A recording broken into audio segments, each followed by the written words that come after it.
Today's video, gagawa tayo ng biko.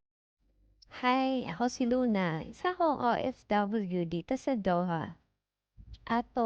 Isa ako sa mga OFW na tapos na yung kontrata pero nag-extend pa rin. Relate ba kayo? Yung gustong-gusto nyo na umuwi pero hindi kayo makauwi kasi wala kayong maiuwi.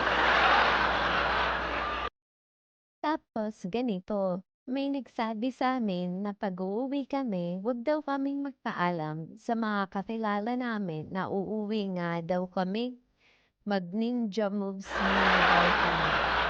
Kayo ba, kabayan, na-try niyo na bang umuwi ng Pinas na hindi alam ng mga kamag-anak niyo or hindi niyo ipinapalam sa kanila na uuwi kayo?